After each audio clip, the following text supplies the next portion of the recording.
Hello বন্ধুরা, কেমন আছো সকলে? আশা করছি ভালো আছো। আমিও খুব ভালো আছি। আরও একটা নতুন ভিডিওতে তোমাদের সকলকে জানাচ্ছি স্বাগত।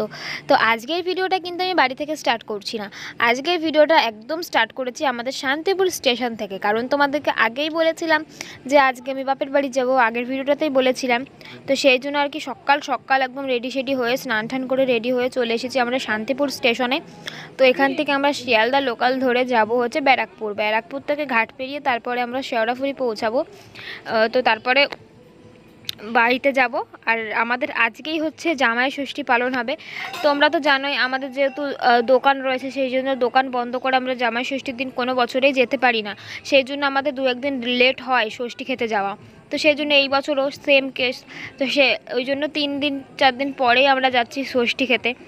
তো এই যে ট্রেনে উঠে পড়েছি, আর ওদিকে তোমাদের দাদাভাই আমাকে একটা কেক এনে দিল। আমার খিদে পেয়ে গেছিলো, কিছু না খেয়েই যেহেতু বাড়ি থেকে বেরিয়েছিলাম। আর তোমার দাদাভাইয়েরও খিদে পেয়ে গেছিলো, ও ট্রেন থেকে একটা চাল ভাজা কিনে নিল। এরকম স্পিডে গেলে তো এই যে ব্যারাকপুর স্টেশনে নেমে গেছি, আর ট্রেনে প্রচণ্ড ভিড় হয়েছিল। আর আমরা তো যেহেতু শান্তিপুর থেকে উঠেছিলাম, সেই জন্য আমরা তো সিট পেয়ে গেছি ওখান থেকেই ধরো ট্রেনটা ছাড়ে, সেই জন্য সিটটা আমরা পেয়ে গেছিলাম, অসুবিধা হয়নি। আর প্রচুর গরম। তো এইমাত্র নামলাম ট্রেন থেকে। তো চলো ব্যারাকপুর স্টেশন থেকে বাইরে যাব, বাইরে গিয়ে আবার ঘাটে যাব, ঘাট থেকে তারপরে আবার অনেকখানি যেতে হবে। তো চলো, গরমে তো একদম অবস্থা দুজনের খারাপ হয়ে গেছে। আর এদিকে মা দেখো না, ব্যাগে আম, বাড়ির গাছের নারকেল সমস্ত কিছু দিয়ে দিয়েছে। আর এই ব্যাগটা এখন বইছে, মানে দুটো ব্যাগ ওকে বইতে হচ্ছে, কিচ্ছু করার নেই, বেচারাকে গরমে বইতেই হবে। তো চলো যাই আমরা। তো চলে এসেছি আমরা শেওড়াফুলি ঘাটে। তো ঘাট পেরোবো এবার। লঞ্চটা এই আসছে, এখনও আসেনি, ওই জন্য দাঁড়িয়ে আছে এখানটায় আমরা। আর এখানটা দাঁড়িয়েছি কারণ এখান থেকে খুব সুন্দর হাওয়া দিচ্ছে, মিষ্টি হাওয়া, মানে গঙ্গার ঠান্ডা হাওয়াটা আসছে, ভালো লাগছে। চলো যাই। এখানে আবার বেশি লোক নেয় না, দু একজন নিয়েই ছেড়ে দেয়। চলো। তারপরে এই যে চলে এসেছি আমরা ঘাট পেরিয়ে শেওড়াফুলিতে। তো শেওড়াফুলি বাজারে এখন আমরা রয়েছি। আর হচ্ছে বাড়ি থেকেই বাবা ওদেরকে আম কিনেই পাঠিয়েছে, ওই জন্য আর এখান থেকে আমঠাম কিনলাম না, শুধু একটুখানি লিচু কিনে নিলাম। তো এই যে লিচুটাই ওখান থেকে, মানে এই দোকানটা থেকে নিচ্ছি। তারপরে লিচু নিয়ে তারপরে বাজার থেকে বেরিয়ে আসলাম একটা মিষ্টির দোকানে। এটা হচ্ছে আমাদের শেওড়াফুলির ফেমাস দোকান সত্যনারায়ণ। এই দোকানের দই কিন্তু ভীষণ বিখ্যাত। আর আমার এই দোকানের দইটাই বেস্ট লাগে, সবচেয়ে ভালো লাগে। আর কোথাওকার দই আমার একটু ভালো লাগে না। তো এখান থেকে এই যে মিষ্টি তো নিয়ে নিলাম, সাথে এই যে এক হাঁড়ি দইও নিয়ে নিলাম। তারপরে নিয়ে এদিকে চলে এসেছি টোটো করে বাড়িতে। আর এটা হচ্ছে আমাদের বাড়ির পাড়া। তো এই পাড়াতে ঢুকছে, আর তোমাদের দাদাভাই দুটো ব্যাগ হাতে করে নিয়ে যাচ্ছে, আর মিষ্টি ফিষ্টিগুলো আমার হাতেই রয়েছে। আর যা গরম পড়েছে, মানে ব্যাগ বওয়াও খুব কষ্টকর। এদিকে চলে এসেছি বাড়িতে। আর এদিকে মা আবার কোল্ড ড্রিঙ্কস নিয়ে এসে এখানে গ্লাসে ঢালছে, যেহেতু প্রচুর গরম পড়েছে, ওটা খেয়ে একটু গলাটাকে ঠান্ডা করতে হবে, মানে গলা কি বলছি, দেহটাকে ঠান্ডা করতে হবে। আর এদিকে বোন তো অ্যাক্টিং করেই যাচ্ছে, ওর তো অ্যাক্টিং করা ছাড়া আর কোনো তো কাজ নেই, ও শুধু অ্যাক্টিংই করে যায় সব সময়। তো তারপরে এই যে এইগুলো একটু গুছিয়ে টুছিয়ে দেওয়া হলো। সকালবেলা কিছুই খাবে না বলতে বলতে তাও এইগুলো জোর করে খাওয়ানো হয়েছে। সকালবেলা এইগুলোই দিলাম। আর হচ্ছে ওই যে আম, লিচু, তারপরে মিষ্টি, এইসবই সকালবেলা দিলাম। সকালবেলা যদি পেট ভরে অন্য কিছু খেয়ে নেয়, তারপরে কিন্তু দুপুরবেলা আর ভালো মন্দগুলো খেতেই পারবে না। তো সেই জন্য আর কি সকালবেলা একটু হালকা পাতলাই খাবারটা দিলাম। আর খেতেও চাইছিল না এই গরমের মধ্যে, তাই আর কি। তো এদিকে মায়ের রান্নাবান্না সব কিছু কমপ্লিট হয়ে গেছে, আর আমি এদিকে থালায় সব কিছু সাজিয়ে দিলাম। আর আজকের মেনুতে কি আছে চলো তোমাদেরকে দেখিয়ে দিই। এদিকে রয়েছে গরম গরম ভাত, সাথে রয়েছে আলু ভাজা, উচ্ছে ভাজা, পটল ভাজা, এদিকে বেগুন ভাজা, আর রয়েছে মাছ ভাজা, আর সাথে একটা লেবু। আর এদিকে আছে হচ্ছে মাছের মাথা দিয়ে মুগের ডাল, আর এটা হচ্ছে চিংড়ি মাছ ভাপা, আর এটা হচ্ছে কাতলা মাছ, আর এটা হচ্ছে পাবদা মাছ, আর এটা হচ্ছে চিকেন, আর ওই যে মিষ্টি, আর এদিকে রয়েছে স্যালাড, পাঁপড়, আম, লিচু।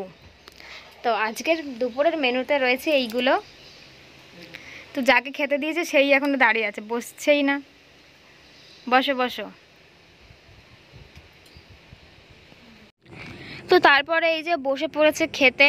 আর হচ্ছে ওদিকে বোনও বসবে, আমিও বসবো। প্রত্যেক বছর এত কিছু সাজিয়ে দেওয়া হয়, একা তো খাওয়া সম্ভবই নয় ওর পক্ষে। তো আমি বোন দুজন মিলে আমরা ওর সব তরকারিগুলো খাই, মানে এতগুলো জিনিস দেওয়া হয় যে একসাথে অতগুলো খেতেই পারে না। আমরা একজনের খাবার 3 জন মিলে খাই লাস্টে। তো তারপরে এই যে খাওয়া দাওয়ার পরে একটু শুয়েছিলাম। তারপরে যে এখন একটু সন্ধে হয়েছে, এখন একটু বেরিয়েছি এই পাড়াতে বেরিয়ে এখানে একটা অরুণের আইসক্রিমের দোকান আছে, এখান থেকে নিয়ে নিলাম 1 প্যাকেট আইসক্রিম সবার জন্য। তো এই যে চলো এবার বাড়ি গিয়ে এগুলোকে সবাই মিলে খাবো। আর অরুণের আইসক্রিম তো হেভি লাগে। তোমাকে দুপুরবেলা কেটে দিয়েছিল, মানে কেটে দেয়নি, ওই লিচুগুলো ছাড়িয়ে দিয়েছিল, আর তুমি সন্ধ্যাবেলা এখন নিয়ে বসেছো, তাও তোমাকে দিয়েছে, তাও তুমি খাচ্ছ না।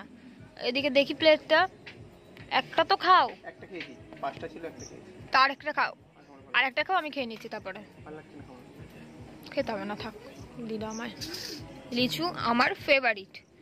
আর হচ্ছে মা ওদিকে কি খাচ্ছে, মা খাচ্ছে হচ্ছে জাম। সারাদিন টাইম পাইনি, কি করবে, এখন খাচ্ছি। সারাদিন রান্না বান্না করেছে, সেই জন্য বেচারা টাইম পাইনি, এখন খাচ্ছি। আর ঘরে পাকা চলছে, আর আমরা বাইরে এসে এই যে প্রাকৃতিক হাওয়া খাচ্ছি। আর ইনি আবার হাত পাকার হাওয়া খাচ্ছে। প্রাকৃতিক হাওয়া কি হচ্ছে না হাত। তো চলো, ওর লিচুগুলো আমিই খাই, সেই দুপুরবেলা দিয়েছিল সেই লিচুগুলো খাইনি, ঢেকে রাখা হয়েছিল। চলো এখন আমিই খেয়ে নিই। এই যে আমাদের ঘর, আর এই যে রাস্তা, আর এই রাস্তার এখানে এই দুটো কুকুর সবসময় এখানে থাকে। এখন রাত্রিবেলা ঠান্ডায় ঘুমাচ্ছে। ওই লাল কুকুরটার, মানে হলুদ কুকুরটার নাম হচ্ছে স্যান্ডি, আর এটার নাম হচ্ছে কালি। কালি তোর নাম? কালি তো নাকি কালু? যাই হোক, ওই স্যান্ডি সারাদিন এখানে থাকে, এটা না থাকলেও ওইটা স্যান্ডিটা থাকে। আর যতবার আমরা খাবো ঠিক সেই টাইমটাতেই আসবে, আর ওকে খেতে দিতেই হবে, নইলে ও যাবেই না।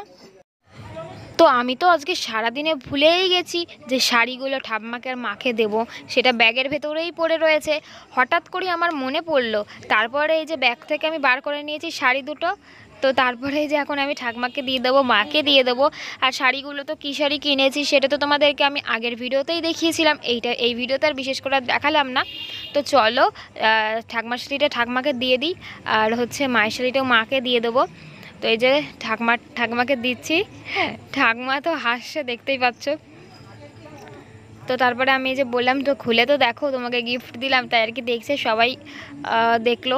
মানে বিছনাতে এখন অনেক সবাই বসে বসে এখন টিভি দেখা হচ্ছে, আর আমি তার মধ্যে শাড়ি নিয়ে চলে গেছি। তো শাড়িগুলো কেমন হয়েছে তোমরা কমেন্ট করে জানিও। ঠাকমাকে এই শাড়িটা পরলে কেমন মানাবে, আর মাকে যেটা দিয়েছি সেটা মাকে পরলে কেমন লাগবে সেটা তো তোমরা ভিডিওতে দেখেইছো।